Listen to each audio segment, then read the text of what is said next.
Hello everyone, চলে এসেছি আরও একটা নতুন মুভি এক্সপ্লেনিং ভিডিও নিয়ে। আজ আমি এক্সপ্লেন করতে চলেছি নতুন রিলিজ হওয়া মুভি পেচিকে, যেটা একটা সাউথ ইন্ডিয়ান ফিল্ম, যেখানে আমরা হরার মিস্ট্রির সঙ্গে সঙ্গে আরো নতুনত্ব ধরনের পৈশাচিক জিনিসপত্র দেখতে পারবো। তো চলো বেশি দেরি না করে তাড়াতাড়ি গল্পটা জেনে নিই। তবে তার আগে তোমরা ভিডিওটাকে লাইক করে দাও আর সঙ্গে চ্যানেলটাকে সাবস্ক্রাইব করতে একদমই ভুলো না। মুভির শুরুতেই আমরা একটা কাপলকে দেখতে পাই। তারা একটা জঙ্গলে ঘুরতে গিয়েছিল। যখন ছেলেটা আগুন জ্বালানোর জন্য একটা গাছ কাটছিল, সেই সময় সেই গাছ থেকে একটা ছোট্ট পুতুলের মতন জিনিস পড়ে যায়, যেটা দেখার পরে ছেলেটা তো ভীষণই ভয় পেয়ে যায়। আর তখনই ছেলেটার ওপরে যেন কেউ হামলা করে দেয়। তারপরে ছেলেটাকে যখন মেয়েটা খুঁজতে যায়, তখন সে দেখতে পায় ওই ভয়ানক বাচ্চা গুড়িয়াটা পড়ে রয়েছে সেখানে। যখনই সেই মেয়েটা সেই পুতুলটাকে তোলে, তখনই সেই শয়তানি আত্মাটাও তাকে মেরে দেয়। তারপরে সিনটা কিছু সময় পরে শিফট হয়ে যায়। তারপর আমরা মারি নামের একজন লোককে দেখতে পাই,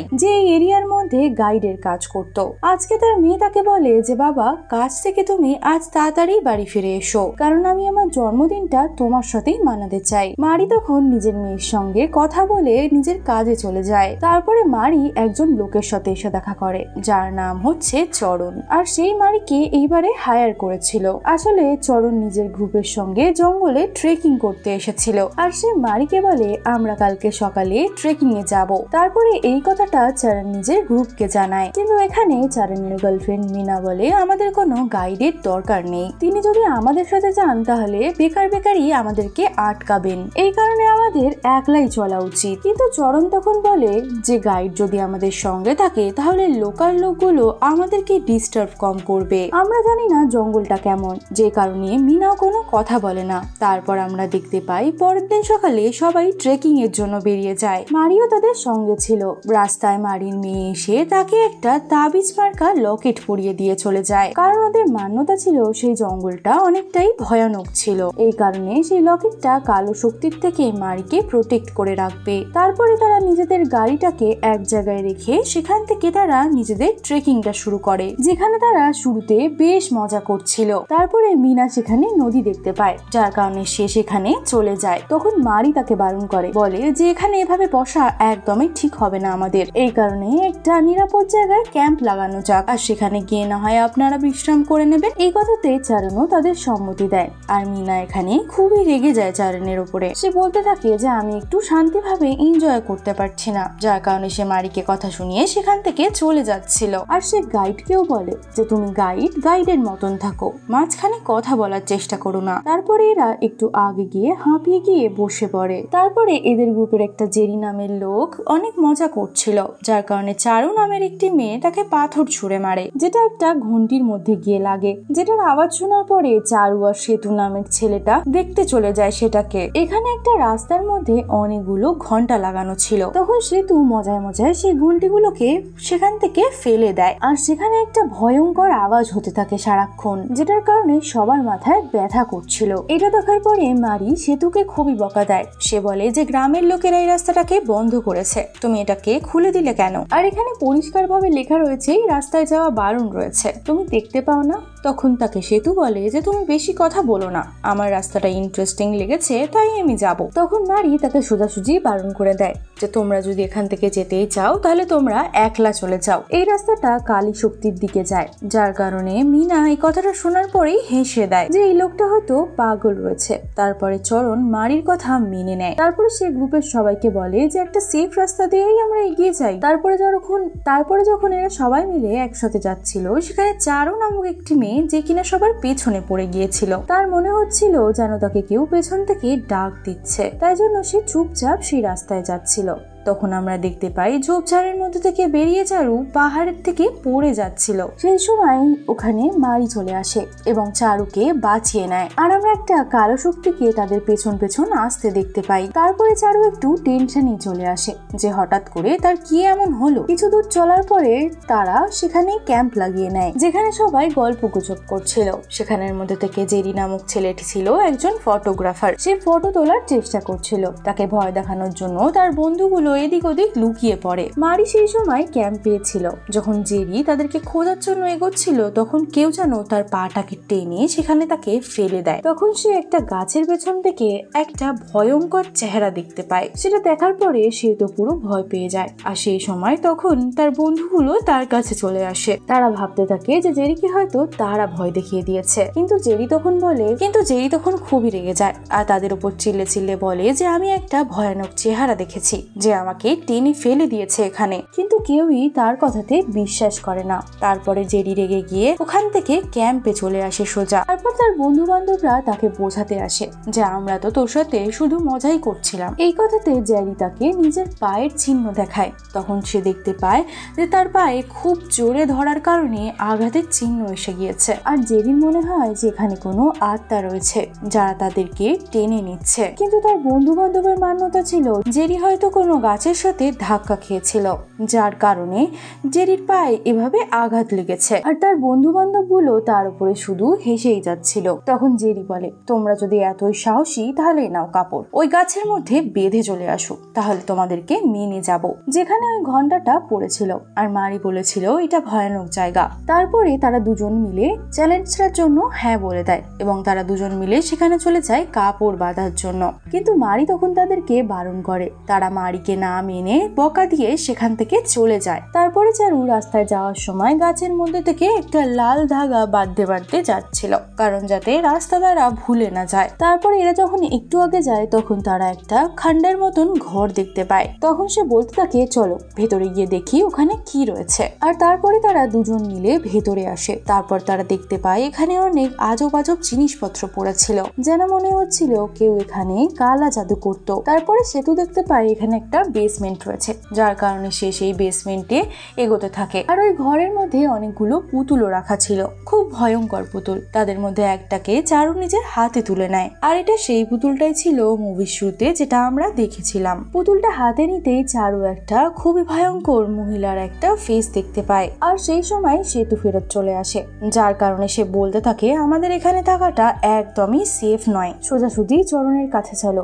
আমি এখানে খুবই ভয়ঙ্কর কিছু একটা দেখেছি। তারপর তারা সেখান থেকে বেরিয়ে যায়। তখন আমরা দেখতে পাই এদের পেছন পেছন একটা আত্মা আসছিল। এদিকে মারি চারণকে বলে তারা গেছে অনেকটা সময় হয়ে গিয়েছে, কিন্তু তাই আমাদের গিয়ে দেখা উচিত তারা কোথায় আছে। তারপরে চরণ চেরি আর মিনাকে বলে তোমরা দুজন এখানেই থাকো, আমি দেখে আসছি। তারপরে তারা চারু আর সেতুকে আওয়াজ দিতে দিতে এগোচ্ছিল। কিছুটা চলার পরে চারু তাদেরকে দেখতে পায়। কিছুটা চলার পরে চারু আহত অবস্থায় রাস্তায় পড়েছিল। তাকে দেখার পরে এরা তো খুবই ভয় পেয়ে যায়। তারপরে পাশে আসার পর চারু হাসতে থাকে, বলতে থাকে আমি তো তোমাদের সাথে প্র্যাঙ্ক করছিলাম। এই কথাতে চারণ খুবই রেগে যায়, যার কারণে সে তাড়াতাড়ি করে ক্যাম্পে চলে আসে। তারপরে তারা যখন ক্যাম্পে পৌঁছে যায় তখন তারা দেখতে পায় এখানে সেতু আর চারু তো আগে থেকেই বসে রয়েছে, আর চারুর অবস্থা তো অত্যাধিক খারাপ রয়েছে। তারপরে মারি পেছন ঘুরে দেখে যে পেছনে তারা রয়েছে কিনা। তখন তারা দেখতে পায় পেছনে তো কেউ নেই, তার মানে আসল চারুরা এখানেই বসেছিল। এতক্ষণ ধরে তাদের পেছন পেছন কে আসছিল, তার মানে ওই আত্মাটাই এদের সাথে কোনো খেলা খেলছিল। যেটা বোঝার পরে তো এরা খুবই ভয় পেয়ে যায়। চারণও বিশ্বাস করে নিয়েছিল যে মারি সত্যি কথা বলছে, এখানে বিভৎস রকমের একটা প্রবলেম রয়েছে। এখন চারুর অবস্থাও আস্তে আস্তে খারাপ হতে থাকে। যখন থেকে সে ওই বুড়িটাকে দেখেছে তখন থেকে তার মানসিক অবস্থা খুবই খারাপ হতে থাকে। এটা দেখার পরে তখন সেতু বলে এই মারি নিশ্চয়ই জানবে যে চারুর সাথে কি হয়েছে, কেন এমন ঘটনা ঘটছে। তখন মারি তাকে পাস্টের কিছু গল্প শোনায়। সে বলে এই গ্রামে পেচি নামক এক বুড়ি ছিল যে কালা জাদু করতে খুবই ভালোবাসতো। আর যে ঘরটা তোমরা দেখেছো ওটা পেচিরই ঘর ছিল। পেচি গ্রামের জমিদার পরিবার থেকে বিলং করত, তার কারণে সে কেরালার জঙ্গলে গেছিল নিজের জাদুবিদ্যাকে বাড়ানোর জন্য।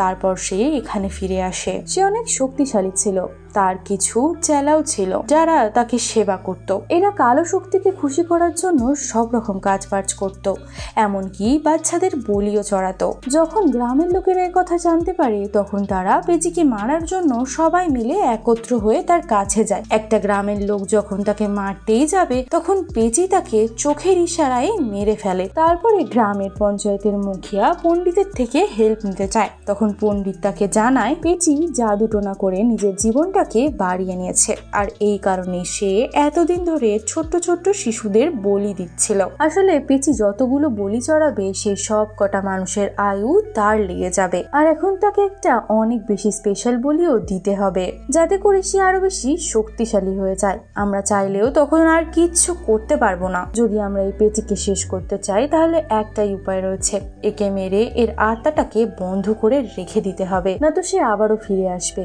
আরো ভয়ঙ্কর রূপে। তারপরে গ্রামের সব লোকেরা মিলে প্ল্যানিং করে পেঁচির সেবকদেরকে সবার আগে মেরে দেয়। তারপর যখন পেঁচি সেখানে এসে উপস্থিত হয় তখন পেঁচিকেও মুখ বেঁধে তার জীবন নিয়ে নেয় তারা। তারপরে পণ্ডিত পেঁচির আত্মাকে একটা পুতুলের মধ্যে বন্ধ করে গাছের মধ্যে ঢুকিয়ে রেখে দেয়, আর তার সঙ্গে এখানে আসাও বারণ ছিল, কারণ এ যদি রিলিজ হয়ে যায় তাহলে সবাইকে মেরে দেবে সে। এখন সিনটা প্রেজেন্টে চলে আসে, তখন মারি বলে যে পেঁচি এখন রিলিজ হয়ে গিয়েছে, তাই আমাদের খুব দুঃখ আছে কপালে। যেখানে মুভির শুরুতে আমরা যে সিনটা দেখতে পাই যেখানে গাছ থেকে পুতুল পড়েছিল সেটা আসলে পেঁচিরই মূর্তি ছিল। তখন চরণ তাড়াতাড়ি করে বলে আমরা এখান থেকে বেরিয়ে যাব, আর তার জন্যই তারা নিজেদের জিনিসপত্র প্যাক করছিল। তখন জেরি দেখতে পায় তার ক্যামেরাটা গায়েব রয়েছে, তখন সেটা সে ভয়ে ওখানেই ফেলে রেখে এসেছিল, তাই জন্য সে মারির সঙ্গে সে ক্যামেরাটা নিতে যায়। তারপর সে ক্যামেরাটা নেয় এবং ক্যামেরাতে তো এখনো অব্দি যা যা হচ্ছিল সবকিছুরই ফুটেজ রেকর্ড ছিল। তখন সে সেটাকে চালিয়ে দেখতে থাকে আর দেখে বুঝতে পারে যে মারি তার সঙ্গে এসেছে সে তো আসল মারি নয়। তারপরে সে দুটো মারি দেখতে পায়। তারপরে আমরা দেখতে পাই সেই আত্মাটাও সেখানে এসে উপস্থিত হয়ে যায়, তার জন্য সে আসল মারিকে ধাক্কা দিয়ে দ্বিতীয় মারির কাছে চলে যায়। তারপর সে দৌড়াতে দৌড়াতে ওই পেঁচির ঘরের মধ্যেই ঢুকে যায়, যেখানে পেঁচি এসে তাকে মেরে ফেলে। মারি বুঝতে পারছিল না যে জেরি কোথায় গেছে। তারপরে মারির কাছে চারান আসে এবং জিজ্ঞাসা করে জেরি কোথায়। তখন মারি জানায় সে তো নিজে নিজেই দৌড়ে কোথাও চলে গিয়েছিল। তারপরে এরা জেরিকেই খুঁজতে থাকে। রাস্তার মধ্যে একটা ছোট ক্যামেরা দেখতে পায় তারা, সেই ক্যামেরার মধ্যে কিছু ফুটেজ ছিল। এটা আসলে সেই কাপলটা ছিল যারা প্রথম এখানে এসেছিল, যাদের হাত লেগে এই পেঁচি সেই গাছ থেকে বার হয়েছে। আর ওই ক্যামেরার মধ্যেই সবকিছুই রেকর্ড আছে, যে কিভাবে পেঁচি নৃশংসভাবে তাদেরকে খুন করেছিল, কিভাবে তাদের আত্মা বার করে নিয়েছিল। তারপরে তারা ক্যাম্পে এসে বলে যে এখান থেকে তাদেরকে বেরোতে হবে। তখন মিনা বলে তারা জেরিকে ফেলে এখান থেকে কোথাও যাবে না। আর এদিকে আমরা দেখতে পাই তাদের আরো একটি বন্ধু চারু অন্যদিকে চলে যাচ্ছিল, আর তখনই পেঁচি এসে চারুকে সেখান থেকে তুলে নিয়ে চলে যায়। এটা দেখার পরে তারা সবাই মিলে দৌড়াতে শুরু করে দেয়। আর তখন মারি বলে একবার যদি আমরা ওই গাছটা টপকে নিই তাহলে আমাদেরকে পেঁচি আর মারতে পারবে না। এই বলে তারা গাছটার দিকে ছুটছিল। মারি যখন গাছের ওপারে যায় তখন সে দেখতে পায় তার পেছনে কেউই নেই। আসলে ওই তিনজনকে তো পেঁচি এদিক ওদিক করে ঘুরিয়ে নিয়ে যাচ্ছিল। এমন মনে হচ্ছিল তারা মারির পেছনেই যাচ্ছিল। আর এরম করতে করতে তাদেরকে সে তার ঘরে নিয়ে চলে আসে। এদিকে মারি ভাবতে থাকে সে নিজের প্রাণ বাঁচিয়ে এখান থেকে পালিয়ে যাবে, কিন্তু তার মনে পড়ে তার কর্তব্যর কথা, যার কারণে সে আবারও পেছনে যায়। তারপরে তার উপরে পেঁচি হামলা করে। তখন লকেটটা দেখার পরে পেঁচি সেখান থেকে পালিয়ে যায়। এখান থেকে যখন তিনজন পালিয়ে যাচ্ছিল তখন মিনাকে ঘরের মধ্যে তুলে নেয় পেঁচি। এটা দেখার পরে সেতু এদিক ওদিক দৌড়াতে থাকে। চরণ তাকে বাঁচানোর জন্য ঘরের ভেতরে চলে আসে। আর অন্যদিকে আমরা দেখতে পাই সেতু দৌড়াতে দৌড়াতে গাছটাকে ক্রস করেই নিচ্ছিল, মানে এখন হয়তো সে বেঁচে যাবে। তারপর দৌড়াতে দৌড়াতে সে জেরিকে দেখতে পায়। আসলে ওটা জেরি ছিল না, পেঁচি ছিল।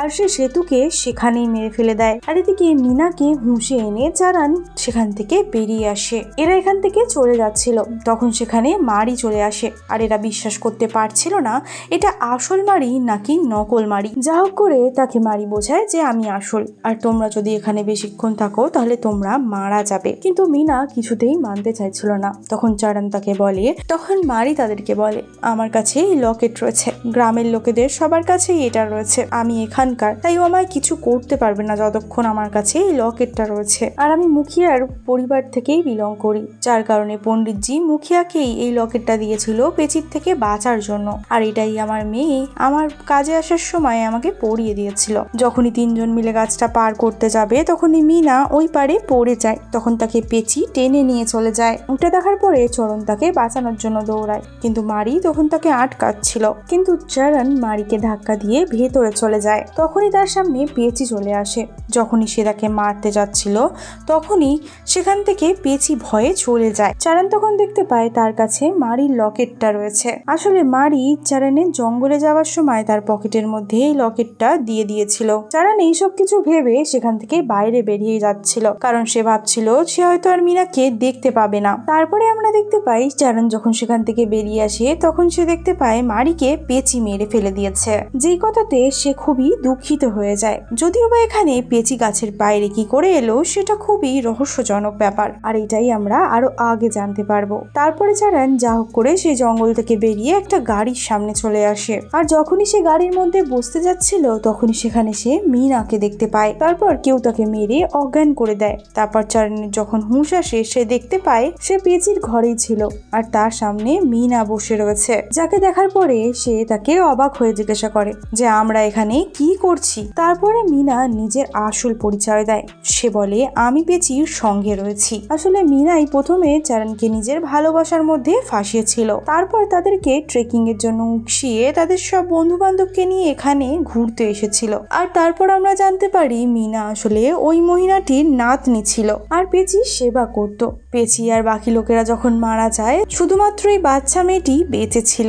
যখনই পেঁচি মুক্ত হয় তখনই সে সেই অরাতের সাথে কন্ট্যাক্ট করে, আর বুড়ি মহিলাটি তখন মিনাকে বলে পেঁচি এখন জেগে গিয়েছে, এখন তোমাকে লোকদেরকে পেঁচির কাছে পৌঁছে দিতে হবে যাতে করে পেঁচি 11টা মতো বলি দিয়ে অনেক বেশি শক্তিশালী হতে পারে। আর পেঁচির পরে তার সবকিছু শক্তি তো তুমিই পাবে, কারণ তুমি ওর একমাত্র ওয়ারিস। আর এই কারণেই মিনা সবাইকে ফাঁসিয়ে ফাঁসিয়ে লোকে ক্যাম্পিং এর নাম করে এখানে নিয়ে আসে। আর আমরা এটাও জানতে পারি আসলে গাছ টপ করার পরে পেঁচি আসেনি, মিনা এসেছিল। মিনা এসেই তাকে মেরে দিয়েছিল।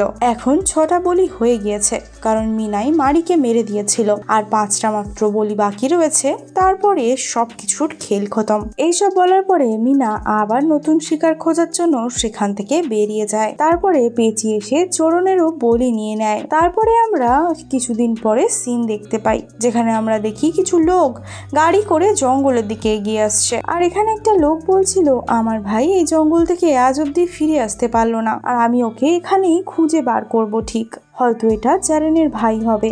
আর আবারও নতুন শিকার হয়ে সে সেই জঙ্গলে যাচ্ছে। আবারও সে পেঁচির শিকার হবে, হয়তো পেঁচি আরো শক্তিশালী হবে, কিন্তু এগুলো কিছুই জানানো হয়নি। তবে তোমাদের মুভিটা ভালো লাগলে ভিডিওটাকে একটা লাইক করো, চ্যানেলটাকে সাবস্ক্রাইব করে বেল আইকনটাও ক্লিক করে নিও। দেখা করছি আরো একটি নতুন মুভি এক্সপ্লেনিং ভিডিও নিয়ে খুব তাড়াতাড়ি। ততক্ষণের জন্য ভালো থেকো, সুস্থ থেকো।